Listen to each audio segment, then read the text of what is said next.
এই ধরনের একজন আলেমকে কোনো কাফিরও তো এমন কথা বলে না, ঠিক না? জোরে বলেন। মুনাফিকরা তো এই ধরনের কথা উচ্চারণ করে না। ইসলামের জঘন্যতম দুশ্মন যারা, তারাও তো আলেমদের শানে এই শব্দ ব্যবহার করে না যে শব্দ এই নামধারী আলেম ব্যবহার করেছে।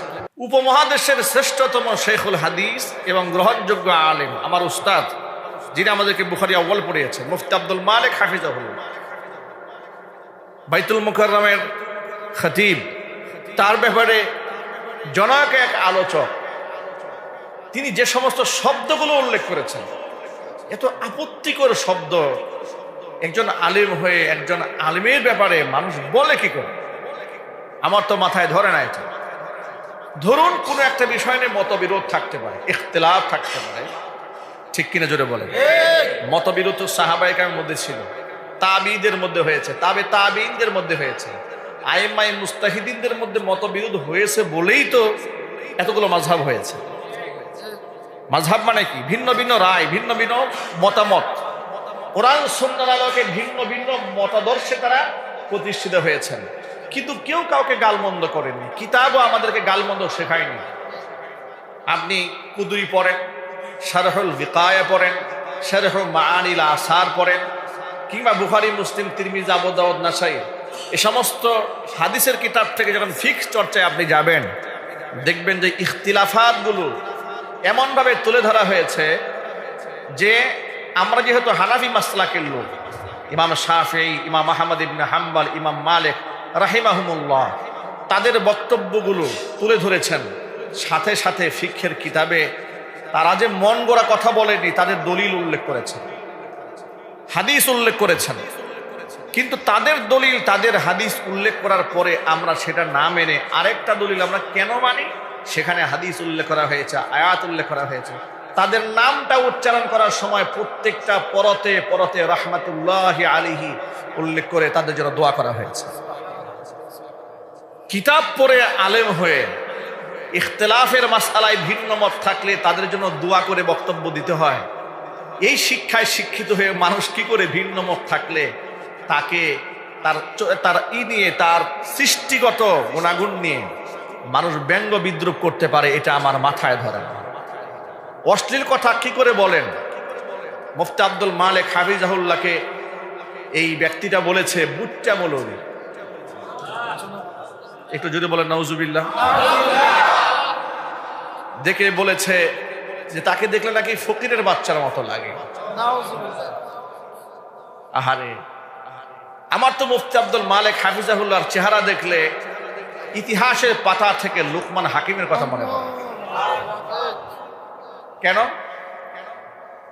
মুফতি আব্দুল মালিক হাফিজাহুল্লাহ দেখতে খাটো মানুষ, জাহেদ ফিদ দুনিয়া, দুনিয়াতে এমন একটা সাদাসিধা জীবন যাপন করেন তিনি, যার মধ্যে কোনো অহংকার বোধ বলতে কিছুই নাই। এত বড় আলেম হওয়ার পরে নিজেকে তিনি কিছুই মনে করেন না। সুবহানাল্লাহ পড়েন। তিনি ঈদে মিলাদুন নবী যে জশ্ন জুলুসের মিছিল করে, তিনি তার বয়ানের মধ্যে বলেছেন যে এর কোনো শরীয়তের দলিল নেই।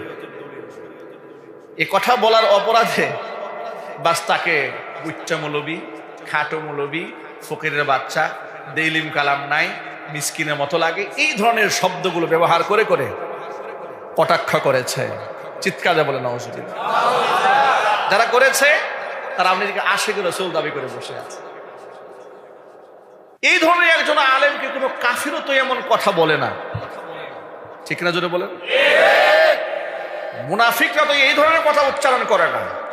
ইসলামের জঘন্যতম দুশ্মন যারা, তারাও তো আলেমদের শানে এই শব্দ ব্যবহার করে না যে শব্দ এই নামধারী আলেম ব্যবহার করেছে, ঠিক কিনা বলেন?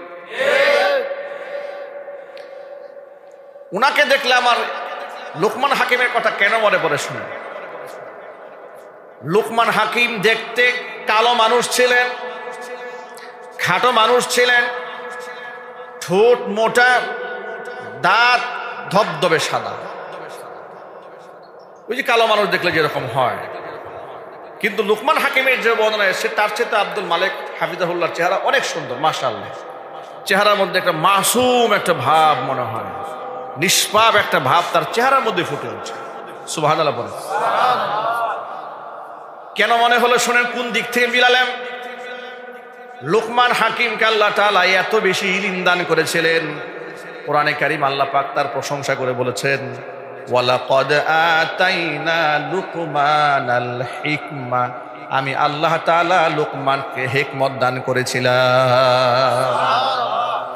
এমন প্রজ্ঞা আল্লাহ পাক তাকে দান করেছিলেন যে আল্লাহ পাক এই পৃথিবীর মানুষকে নসিহত করতে গিয়ে পৃথিবীর কোনো মানুষের কাছ থেকে কথা ধার করে নসিহত করতে হবে তার কোনো প্রয়োজন আল্লাহ পাকের নাই। কিন্তু পিতা মাতার খেদমতের কথা, তাদের মর্যাদার কথা, তাদের বরত্বের কথা, এমনকি সন্তান লালন পালন করার ক্ষেত্রে বাবা মার ভূমিকা কেমন হওয়া উচিত, বাবা মা সন্তানকে কেমন শিক্ষা দেবে এবং পিতা মাতার প্রতি সন্তানের আদবটা কেমন হওয়া উচিত, এগুলার সবক দিতে গিয়ে আল্লাহ তাআলা লুকমান হাকিমের নামে একটা সূরা নাজিল করে দিয়েছে। এত বড় পণ্ডিত মানুষ তিনি ছিলেন, তিনি কৃতদাস ছিলেন, গোলাম ছিলেন। লুকমান হাকিমের মনিব একদিন লুকমান হাকিম ডেকে বলে, লোকমান, চালচলন দেখে জ্ঞানী মনে হয়, বুদ্ধিমান মনে হয়, বুদ্ধি আর জ্ঞানটাকে যাচাই করার জন্য তিনি একদিন লুকমান হাকিমকে ডেকে বলে, লোকমান আসো, একটা ছাগল জবাই করো।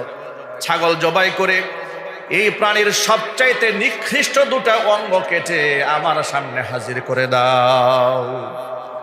লুকমান হাকিম ছাগল জবাই করে ছাগলের অঙ্গ প্রত্যঙ্গ থেকে সর্বনিকৃষ্ট দুটা অঙ্গ কেটে মনিবের সামনে হাজির করে দিলেন। মনিব তাকায় দেখেন হযরত লুকমান হাকিম তার সামনে ছাগলের জিহ্বা আর ছাগলের হাড় কলিজা কেটে নিয়ে এসেছেন। লুকমান হাকিম এই আচরণ করার পরে লুকমান হাকিমের মনিব বুঝতে পারলেন তার জ্ঞানের গভীরতা কত বেশি। সবচাইতে নিকৃষ্ট অঙ্গ বলতে তিনি তার জিহ্বা এবং হাড়কে বুঝিয়েছেন। কয়েকদিন যাওয়ার পরে আবার লুকমান হাকিমকে ডেকে মনিব বলছেন, তুমি আরেকটা ছাগল জবাই করো। জবাই করার পরে এই ছাগলের সবচেয়ে উৎকৃষ্ট মানের দুটা অঙ্গ কেটে আমার সামনে হাজির করে দাও। এবার লুকমান হাকিম আর একটা ছাগল জবাই করে দুটা অঙ্গ কেটে সামনে নিয়ে আসলো। তিনি দেখতে পেলেন নিকৃষ্ট অঙ্গ কাটার কথা বললে যে দুটা অঙ্গ কেটে এনে দিয়েছিলেন, উৎকৃষ্ট অঙ্গের কথা বলার পরেও তিনি একই অঙ্গ দুটো কিনে সামনে দিয়েছেন। জিজ্ঞেস করলেন, ব্যাপারটা বুঝলাম না, তোমাকে বললাম নিকৃষ্ট অঙ্গ কাটতে, তুমি জিহ্বা আর কলিজা কেটে নিয়ে আসছো। আবার বললাম সবচেয়ে ভালো অঙ্গ কেটে নিয়ে আসো, তুমি এই দুটোই নিয়ে আসলে, কারণটা কি? যে দুটো অঙ্গ নিকৃষ্ট সেটা আবার উৎকৃষ্ট হয় কি করে? লুকমান হাকিম বললেন, মনিব শুনুন, দেহের মধ্যে এই দুটো অঙ্গ এতটা গুরুত্বপূর্ণ, যদি এই দুটা অঙ্গ প্রত্যঙ্গ আরো ভালো হয় তার চাইতে উৎকৃষ্ট পৃথিবীতে আর কেউ থাকে না। এক হচ্ছে তার জিহ্বা আর এক হচ্ছে তার অন্তর। আর এই দুটো অঙ্গ যদি কারো খারাপ হয় তাহলে তার চাইতে নিকৃষ্ট মানুষ আসমানের নিজ জমিনের উপর আর থাকে না। কথা ঠিক কিনা যদি বলে। এই জন্য বাংলা ভাষায় প্রচলিত একটা কথা আছে, মুখেই জয় মুখেই ক্ষয়। স্বৈরাচারী হাসিনার মুখেই ক্ষয় হয়েছে। কথা বলেন ঠিক কিনা বলেন। রাজাকারের বাচ্চা বলে গালি দিয়েছিল না, নাতিপুতি বলে গালি দিয়েছে না, মুখেই ওর ক্ষয় হয়েছে। ঠিক কিনা বলেন।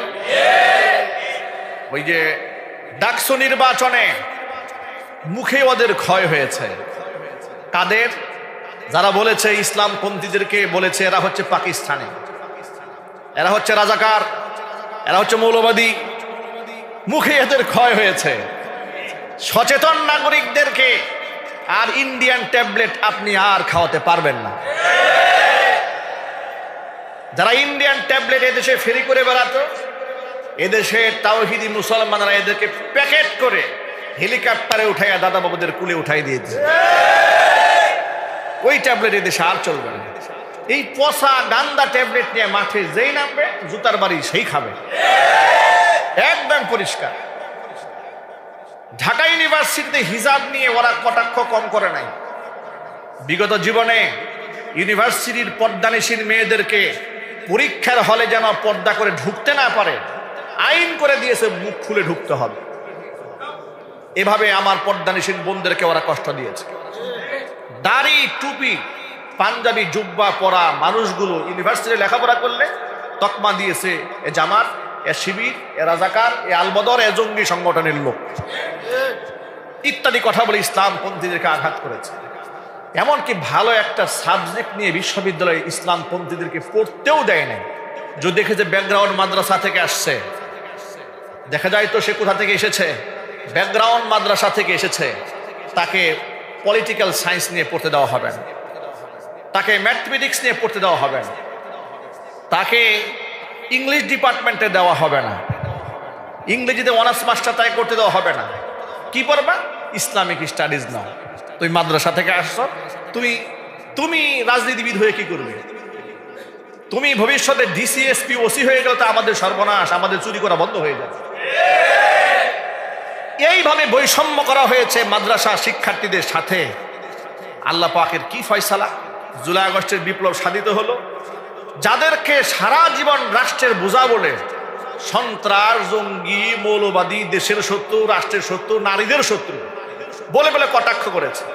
এমনকি তামান্না নামক যে বোনটি বোরকা এবং হিজাব পরে পর্দা করে ডাকসু নির্বাচনের প্রার্থী হওয়ার কারণে পর্দানিসীন সেই মা সেই বোনটার মাথার মধ্যে শিং লাগিয়ে পোস্টার বানিয়ে রাস্তায় ছাপিয়ে তারা এই পর্দার বিধানকে কটাক্ষ করেছে, তার চোখের পানি ফেলে দিয়েছে, কষ্ট দিয়েছে, পদে পদে আঘাত করেছে। আল্লাহর কি ফয়সালা জানেন? যারা তাকে শিং বানিয়েছে তারা ভোট পেয়েছে 500 আর তিনি পেয়েছেন 10,000। সুতরাং মুখেই জয়, মুখেই ক্ষয়। লোকমান হাকিম তিনি বললেন, লোকমান হাকিম বললেন, মনিব শোনেন, জিহ্বা এমন একটা অঙ্গ আর হার্ট এমন একটা অঙ্গ, এই দুটা অঙ্গ যদি কারো ভালো হয় দেহের মধ্যে এর চাইতে দামি অঙ্গ আর থাকে না, আর এটা যদি খারাপ হয়ে যায় দেহের মধ্যে এর চাইতে নিকৃষ্ট অঙ্গ আর থাকে না। কত গভীর জ্ঞানের অধিকারী আল্লাহ পাক লোকমান হাকিমকে বানিয়েছিলেন। কালো মানুষ। এক বক্তৃতা মঞ্চে তাকে উল্লেখ করে একজন বলছে, কি কালো বিশ্রী মানুষ, ঠোঁটগুলো মোটা মোটা। লোকমান হাকিম কথার জবাব দিয়ে বললেন, হে আল্লাহর বান্দা, আমার বাহিরের চামড়াটা কালো হলেও আমার অন্তরটা আল্লাহ তাআলা আয়নার মতো স্বচ্ছ করে দিয়েছেন। আমার ঠোঁটগুলা মোটা হলেও আল্লাহ তাআলা আমাকে এখানে এত দাকিক দাকিক পাতলা পাতলা সূক্ষ্ম সূক্ষ্ম কথা বের করে দেন, এই বক্তব্য শোনার জন্য লাখো মানুষ প্রচন্ড গরমের মধ্যে জমা হয়ে যায়। এমন একজন ব্যক্তি আকার আকৃতিতে ভিন্ন রকম থাকার পরে মর্যাদার আসনে যেমন অনেক বড় করে দিয়েছিলেন, মুফতি আব্দুল মালিক হাফিজাহুল্লাহকে দেখলে আমার তাই মনে হয়, অনেক লম্বা বেশভূষায় নয়, জাঁকজমকপূর্ণ পাগড়িতে নয়, খুশবুতে নয়, হাতের মধ্যে তসবিহ নিয়ে মানুষের সামনে ভণ্ডামিতে নয়, একদম সাদা মেথা, স্যান্ডেলের খবর নাই, জুতার খবর নাই, পাজামার খবর নাই, কিন্তু কোন আলেম তার সামনে বসবেন, বড় বড় মুহাদ্দিসরা বসলেও থরথর করে কাঁপতে থাকে। আল্লাহু আকবার বলেন। এমন একজন আলেমকে নিয়ে তথাকথিত একটা আশিক রাসূল গালমন্দ করছে, তার চেহারা নিয়ে, আকার অবয়ব নিয়ে। নাউজুবিল্লাহ পড়েন। আল্লাহর কাছে তাদের জন্য শুধু হেদায়েতের দোয়া করে, আল্লাহ হেদায়েত দান করুন। জোরে বলুন আমিন। আরো চিৎকার দিয়ে বলুন আল্লাহুম্মা আমিন। সিরাতের থেকে আমরা নবী করিম সাল্লাল্লাহু আলাইহি ওয়াসাল্লামের গোটা জীবন থেকে আমরা একটা অংশ নিয়ে কথা বলবো বলে আমরা আলোচনা শুরু করেছি। সেটা হচ্ছে মহানুভবতা, ক্ষমা, উদারতা, যেটা আল্লাহ নবী সাল্লাল্লাহু আলাইহি ওয়াসাল্লামের মধ্যে ছিল। আমরা আল্লাহ নবী সাল্লাল্লাহু আলাইহি ওয়াসাল্লামের দাড়ি গ্রহণ করেছি, টুপি গ্রহণ করেছি, মিসওয়াক গ্রহণ করেছি। এই আমলগুলো খুব সহজ, কিন্তু আখলাকের আমল গ্রহণ করা, চরিত্রের আমল গ্রহণ করা, এটা বড় কঠিন। লোকেরা তাহাজ্জুদি জুব্বা পরেছে, সুন্নতি পাগড়ি পরেছে, সব সিজদা দিতে দিয়ে কপালে দাগ ফেলে দিয়েছে, কিন্তু এমন আচরণ যে ঘরের বউ তার উপর অসন্তুষ্ট, সন্তানরাও দেখতে পারে না, পাড়া প্রতিবেশী পছন্দ করে না, কর্মচারীরা দুই চোখে দেখতে পারে না। প্রতিদিন আল্লাহর কাছে দোয়া করে, আল্লাহ এটা মরে না কেন? কি আছে না নাই? খাসলাত এত খারাপ, এত খারাপ। আল্লাহর হাবিব সাল্লাল্লাহু আলাইহি সাল্লাম ক্ষমার গুণে এমন গুণান্বিত ছিলেন তিনি, যারা তারা আঘাত করেছে নবীজি সাল্লাল্লাহু আলাইহি ওয়াসাল্লাম কিভাবে ক্ষমা করেছেন লক্ষ্য করেন। অষ্টম হিজরিতে 10,000 সশস্ত্র সাহাবীদের বাহিনী নিয়ে নবীজি সাল্লাল্লাহু আলাইহি ওয়াসাল্লাম যখন মক্কার মাটিতে প্রবেশ করলেন, যারা আল্লাহ রসুলকে কষ্ট দিয়েছে, আঘাত করেছে, যাদের নির্যাতনে এলাকায় থাকতে পারেন না, হিজরত করে পালিয়ে যেতে বাধ্য হয়েছেন, ওই সমস্ত আসামিগুলো এখন চোখের সামনে ঘুরে বেড়াচ্ছে। তারা তো নিশ্চিত জেনে নিয়েছে যে আমাদের মৃত্যু অনিবার্য, আমাদেরকে আর ছেড়ে দেওয়া হবে না, টুকরা টুকরা করে ফেলে দেওয়া হবে। আর সাধারণ মানুষ হলে তো এটাই হওয়ার কথা, ঠিক কিনা জোরে বলেন? ওই দেখেন না, স্বৈরাচারী হাজারো অপকর্ম করে দেশ থেকে পালিয়েছে, ইন্ডিয়াতে দাদার কুলে বসে আছে, ওখানে বসে বসে বিবৃতি দেয় বাংলাদেশে কোনোদিন যদি আসতে পারে তাহলে তালিকা তৈরি করে করে মারবে। কথা বলেন না কেন? আপনাকে আন্দাজ করতে পারেন একটা মানুষ কি করে এত হিংসুটে হইতে পারে, এত জঘন্য চরিত্রে মানুষ হয় কি করে? মানুষ যে এতটা হিংসাত্মক এবং প্রতিশোধ পরায়ণ হয়, এটা ফেরাউনের পরে হাসিনাকে যদি মানুষ না দেখতো, বর্তমান প্রজন্মের লোকেরা বুঝতেই পারত না মানুষ এত নিকৃষ্ট হয় কি করে। সে মহিলা বলে হিসাব করে রাখা হচ্ছে, তালিকা তৈরি করে রাখো, ওদের ঘর বাড়িতে আগুন লাগাই দাও। একটা দেহের গুরুত্বপূর্ণ ইম্পর্টেন্ট জায়গা হচ্ছে মাথা। মাথা যদি নষ্ট হয় কাপড় চোপড় ঠিক থাকবে? অটো খুলে যাবে। যে দলের প্রধানের মাথায় এত নষ্ট, পাগল, কর্মীদের অবস্থা কি হবে? এই জন্য এগুলো গায়ে জামা কাপড় নাই। কথা বুঝতে পেরেছেন? আমরাও খুব ঠান্ডা মাথায় বলি যে ওনার একটা চিকিৎসা দরকার, মানসিক চিকিৎসা, খরচ লাগলে না হয় আমরা ব্যবস্থা করে দেবো, অসুবিধা নেই, ঠিক কিনা বলেন? তার চিকিৎসা হওয়া উচিত।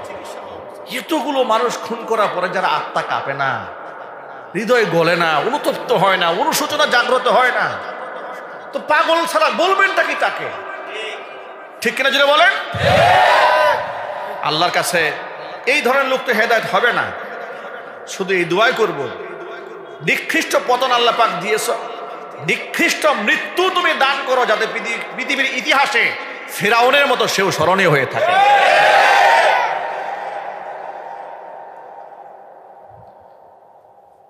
প্রিয় ভাইয়েরা আমার, মক্কা বিজয় হয়ে গেল, চতুর্দিকে আসামিরা দাঁড়ায় আছে, থরথর করে কাঁপতেছে। শেখ হাসিনার মতো মন মানসিকতা থাকলে অবস্থা কি হইতো? পুরা মক্কার চতুর্পাশে রক্তের বন্যা বয়ে যেত। কথা ঠিক না ঠিক জোরে বলেন?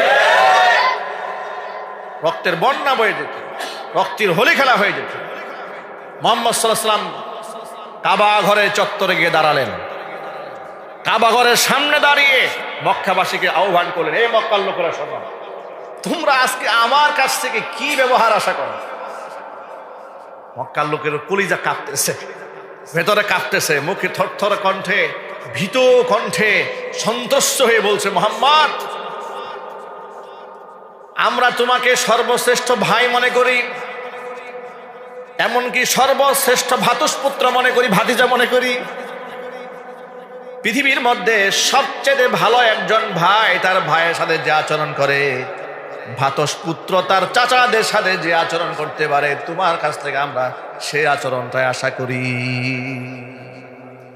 আল্লাহর নবী সাল্লাল্লাহু আলাইহি ওয়াসাল্লাম ঘোষণা করলেন, মক্কাবাসী শোনো, তোমাদের জন্য আজকে আমার বক্তব্য ঠিক ওই বক্তব্যের মতোই যে বক্তব্য নবী ইউসুফ আলাইহিস সালাতু ওয়াস সালাম তার 10 ভাইকে হাতের নাগালে পাওয়ার পরে দিয়েছিলেন। 37টা বছর পরে 10 ভাই তার সামনে দাঁড়িয়ে আছে। কোন 10 ভাই? যারা তাকে কুয়ার মধ্যে ফেলে হত্যা করতে চেয়েছিল, পিতার কলিজা থেকে তাড়িয়ে দিতে চেয়েছিল, দুনিয়ার মাটি থেকে নিঃশেষ করে দিতে চেয়েছিল, সে অপরাধীদেরকে নবী ইউসুফ আলাইহিস সালাতু ওয়াস সালাম পূর্ণ ক্ষমতা হাতে থাকার পরে সামনে যখন পেলেন, তিনি বলেছিলেন, লা তাসরিবা আলাইকুমুল ইয়াউম, আজকে তোমাদের প্রতি আমার কোনো রাগ নাই, গুসা নাই, কোনো প্রতিশোধ পরায়ণতা নাই। সুবহানাল্লাহ পড়েন। আমি তোমাদেরকে ক্ষমা করে দিলাম। আমার ভাই ইউসুফ তার শত্রু 10টা ভাইকে হাতের সামনে পাওয়ার পরে পূর্ণ প্রতিশোধের ক্ষমতা থাকার পরেও যে কথা বলে ক্ষমা করে দিয়েছিলেন, হে মক্কাবাসী, আমি তোমাদেরকে সেই ক্ষমা ঘোষণা করছি, আমি তোমাদের সকলকে ক্ষমা করে দিলাম। আরো জোরে বলেন সুবহানাল্লাহ। মুহাম্মদ সাল্লাল্লাহু আলাইহি ওয়াসাল্লামের জীবনে বিরাট একটা অংশ শিক্ষণীয়, মানুষকে ক্ষমা করে দেওয়া। আমরা কি মানুষকে ক্ষমা করতে পারবো না ইনশাআল্লাহ? জোরে বলেন পারবো না ইনশাআল্লাহ? এ কথা বললে আওয়ামে জাহিলিয়াতের লোকেরা কি বলবে শোনেন। তারা বলবে, হুজুর তাহলে ক্ষমার আসনে ক্ষমার শিক্ষা গ্রহণ করে হাসিনা সহ সবাই মাফ করে দেন। কথা বুঝলেন মনে হয়? যেহেতু সিরাতের আলোচনা চলছে, ক্ষমার আলোচনা চলছে, তো ওদেরকে মাফ করে দেন। এখানে আপনার ছোট্ট একটা কোট করে দেই। আল্লাহর হাবিব সাল্লাল্লাহু আলাইহি সাল্লাম সকলকে ক্ষমা করে দিলেও 10-12 জন উল্লেখযোগ্য এরকম অপরাধী ছিল যাদেরকে নবীজি সাল্লাল্লাহু আলাইহি সাল্লাম ক্ষমা করেন নাই। তারা কারা? আল্লাহর নবীর বিরুদ্ধে যারা সঙ্গীত গেয়ে, যারা গান রচনা করে ব্যঙ্গ করে হুজুরকে কষ্ট দিয়েছে, অসংখ্য সাহাবীদেরকে হত্যা করেছে, ওই সমস্ত ব্যক্তিদেরকে নবী করিম সাল্লাল্লাহু আলাইহি সাল্লাম ক্ষমা করেন। এমনকি যারা অসংখ্য মানুষ নিজ হাতে খুন করেছে, ওই ধরনের খুনিদেরকে ক্ষমা করেন নাই।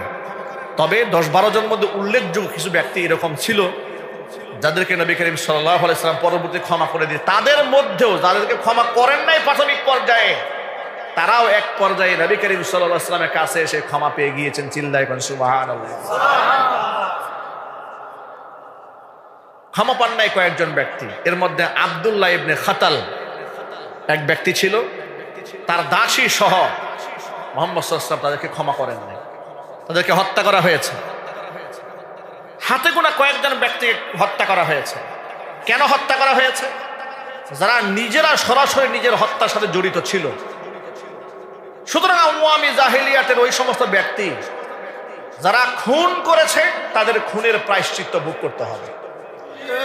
কিন্তু আপনারা বলেন, এই জাহিলিরা এতগুলো মানুষ খুন করলো, গুম করেছে, হত্যা করেছে, আয়নাঘর তৈরি করেছে, এদের একেবারে প্রথম সারির পাগল নেত্রী থেকে শুরু করে একবার তৃণমূলের ছাগল পর্যন্ত কারো অনুশোচনা আছে?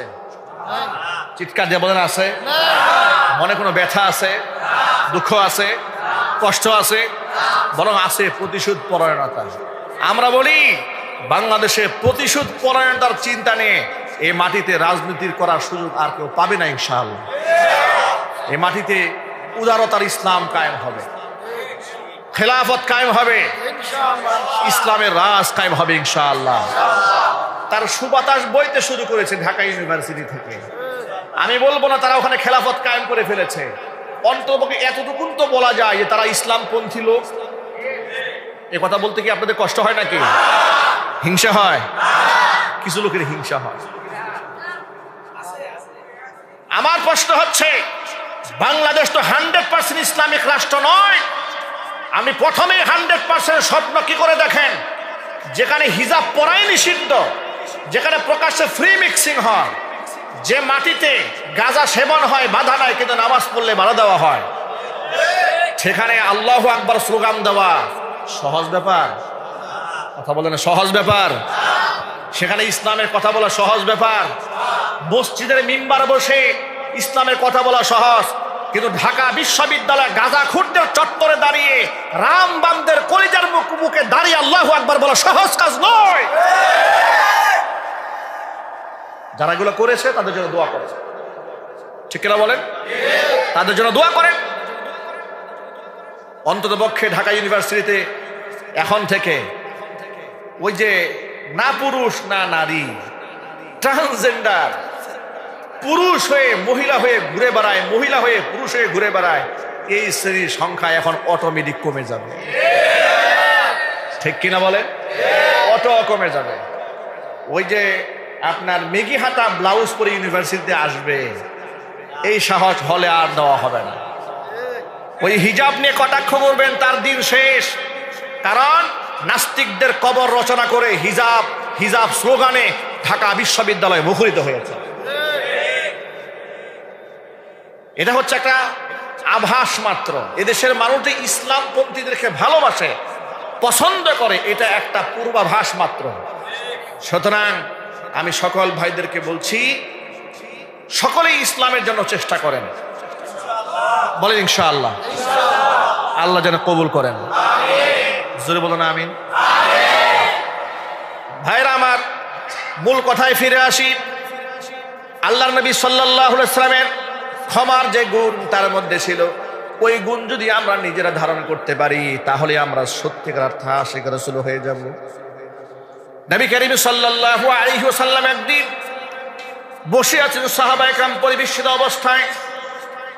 আনাস ইবনে মালিক রাদিয়াল্লাহু তাআলা আনহু হাদিসের বর্ণনাকারী, তিনি বলছেন, হাদিসটা বুখারীতে এসেছে, মুসলিমে এসেছে। তিনি বলেন, কুন্না জুলুসান ইনদা রাসূলিল্লাহি সাল্লাল্লাহু আলাইহি ওয়াসাল্লাম, নবীজি সাল্লাল্লাহু আলাইহি ওয়াসাল্লামের পাশে আমরা বসা ছিলাম।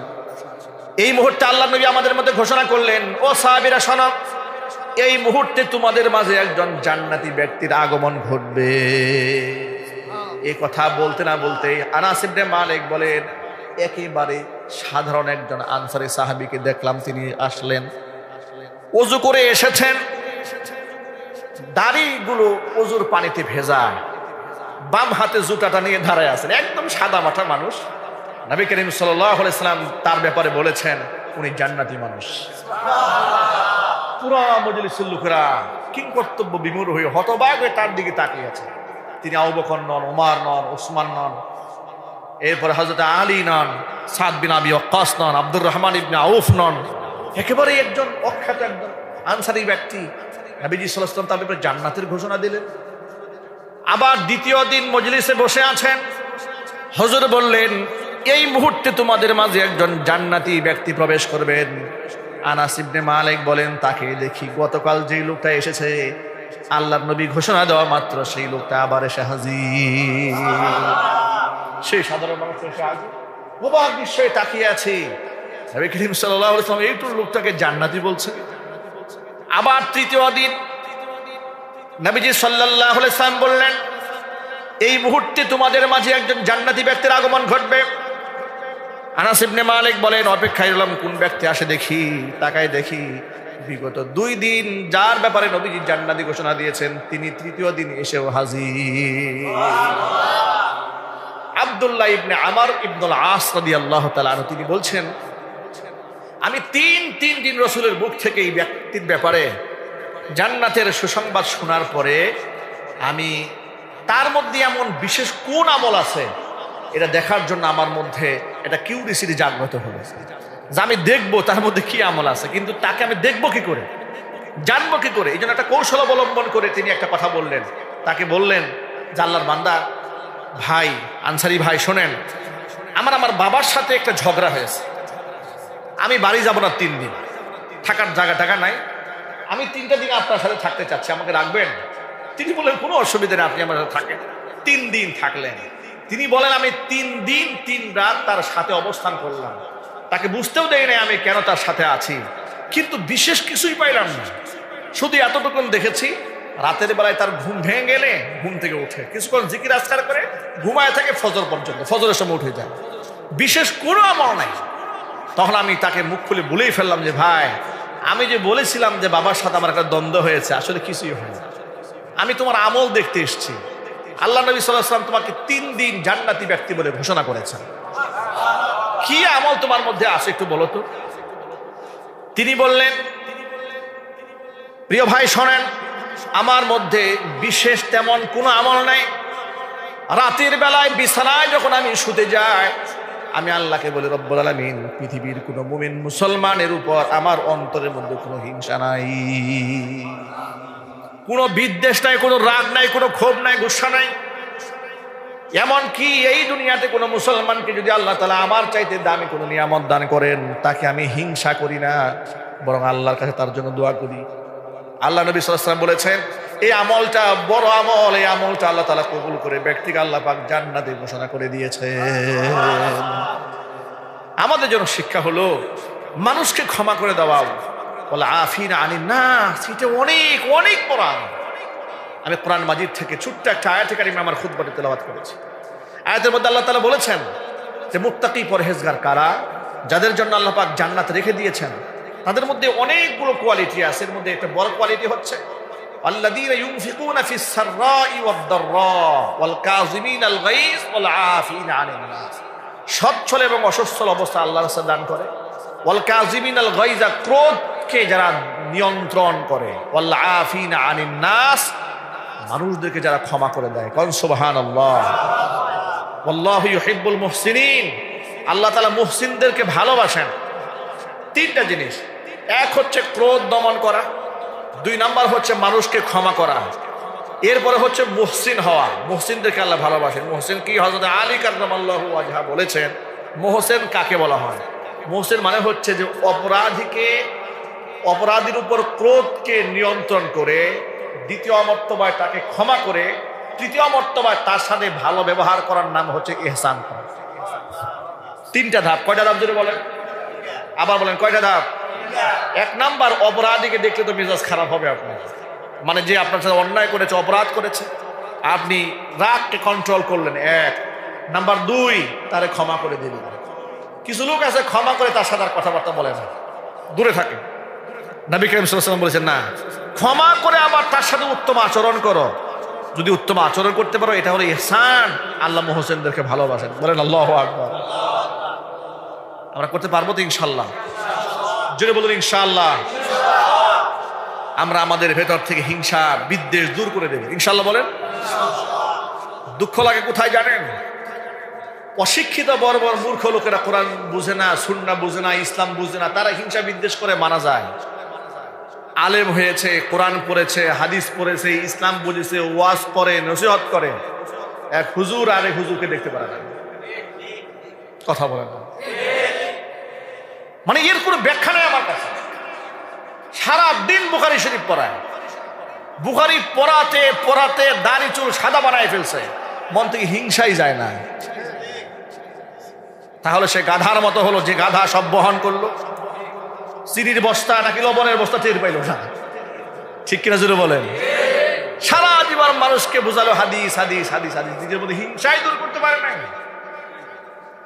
তাহলে আপনার মধ্যে হিংসা যদি থাকে, আপনার কাছে জাতি কি শিখবে, কি আশা করবে এখান থেকে? এই জন্য আমাদেরকে সচেতন হতে হবে। মুরিদ পীর সাহেবের মুরিদ, এক পীর সাহেবের মুরিদ আরেক পীর সাহেবের মুরিদদের সহ্য করতে পারবে না। কথা বলে না কেন? এক পাগড়িওয়ালা আরেক পাগড়িওয়ালাকে বরদাস্ত করে না, বলে আমার পাগড়ি সবুজ, এর পাগড়ি কালা কেন? নিঃসন্দেহে আর পীর কালা, পীরের মনের মধ্যে কালা। ঠিক কিনা বলেন? মানে ইসলামটাকে সে বুঝেছে, নিজে যা পছন্দ করে এটাই ইসলাম। মানে ইসলামটাকে সে সীমাবদ্ধ করে দিয়েছে।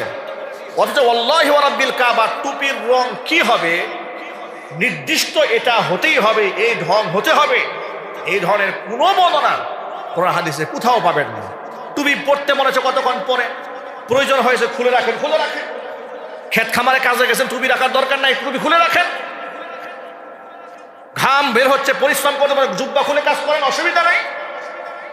ইসলাম আপনাকে এতটুকু ফ্লেক্সিবিলিটি দিয়েছে, ইসলাম আপনাকে সুযোগ দিয়েছে।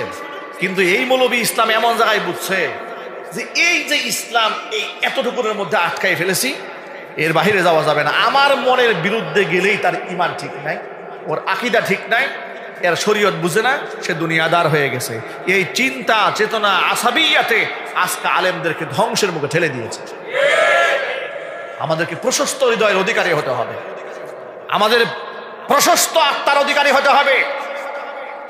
আজকে আপনি সমালোচনা করেন যে ইসলামপন্থীরা বিশ্ববিদ্যালয়ে এগিয়ে গেল, আমি কেন পারলাম না, জুব্বাওয়ালা পাগড়িওয়ালা আমি কেন পারলাম না? কারণ আমি আমার আখলাক দিয়ে, আমার চরিত্র দিয়ে সাধারণ শিক্ষার্থীদের কলিজার মধ্যে ঢুকতে পারি নাই। একদম সহজ কথা, আমি আমার আখলাক দিয়ে আমি তাদের মন জয় করতে পারি নাই। ওরা মানুষের বিপদ আপদে পাশে দাঁড়িয়েছে, ওরা গ্রামগঞ্জ থেকে শিক্ষার্থীদেরকে এনে ভর্তি পরীক্ষা দিতে সহযোগিতা করেছে, ওরা প্রচন্ড গরমের মধ্যে বাচ্চাদেরকে পানি খাওয়ার জন্য ঠান্ডা পানির ব্যবস্থা করে প্রত্যেকটা হলে হলে এরা ঠান্ডা ফ্রিজের ব্যবস্থা করে দিয়েছে। আমি কিছুই করতে পারি নাই, আমি শুধু পেরেছি তাদের সমালোচনা করতে। এর দাড়ি কেন ছোট, এর মাথায় টুপি নাই কেন, এর টাকুর নিচে পাজামা কেন, জুব্বা নাই কেন, পাগড়ি নাই কেন? জুব্বা টুপি আর পাগড়ির মধ্যে ইসলামকে সীমাবদ্ধ করে দিয়েছেন? ইসলামের মধ্যে সীমাবদ্ধ নয়। এগুলার সুন্নাতের গুরুত্ব আছে অপরিসীম, কোনো সন্দেহ নাই, কিন্তু এটাই শুধু ইসলাম নয়। ইসলাম ব্যাপক। এই দাওয়াতের মিশন আপনাকে পুরা বিশ্ব পরিমণ্ডলে ছড়িয়ে দিতে হবে, বলেন ইনশাআল্লাহ। এক কথায়, যেখানে ইসলামের শব্দ নাই সেখানে এক কালিমার একজন যদি কোনো কথা বলেন, আমি তার পক্ষে কথা বলবো। কথা বলেন ঠিক কিনা, জুড়ে বলেন। স্রোতের বিপরীতে দাঁড়িয়ে যেখানে আল্লাহু আকবার বললে জঙ্গি ট্যাগ দেওয়া হয়, যাদেরকে নারী বিদ্বেষী বলা হয়, তাদেরকে মৌলবাদ বলা হয়, গুপ্ত সংগঠন বলা হয়, সেই জায়গায় দিন কায়েমের কথা বলা, মুখে শব্দ বলাও তো অপরাধ। স্রোতের বিপরীত দাঁড়িয়ে আল্লাহু আকবার স্লোগান দেওয়া এটা সহজ কাজ নয়। এই কঠিন কাজটা যে যেখান থেকেই করবে, যে দল থেকেই করবে, আল্লাহর কথা যেই বলবে আমরা তার পক্ষে কথা বলবো, বলেন ইনশাআল্লাহ। এতটুকু উদার মনের হতে পারবে ইনশাআল্লাহ, জোরে বলুন ইনশাআল্লাহ। আল্লাহ যেন কবুল করেন, জোরে করেন আমিন। আমাদের মধ্যে মহব্বত রাখতে হবে। কোনো ভাই সাদা পাগড়ি পরেছে পড়ুক, কেউ কালো পরেছে পড়ুক, অসুবিধা কি? কারো মাথায় টুপি আছে আলহামদুলিল্লাহ, নাই নামাজে আসছে আলহামদুলিল্লাহ, আলহামদুলিল্লাহ বলে। উনি যে টুপি ছাড়া নামাজে আসছে তাতে খুশি হওয়ার কথা, আপনি কষ্ট না পেয়ে কি হওয়ার কথা? যে যেখান থেকে দেখছেন সবাইকে ধন্যবাদ। আসসালামু আলাইকুম প্রিয় বন্ধুরা, আমাদের ইউটিউব চ্যানেলটি একেবারে নতুন। যে যেখান থেকে পারেন আমাদের ইউটিউব চ্যানেলটি সাবস্ক্রাইব করে দিবেন, পাশে থাকা বেল আইকনটি ক্লিক করে আমাদের পাশেই থাকবেন। আসসালামু আলাইকুম।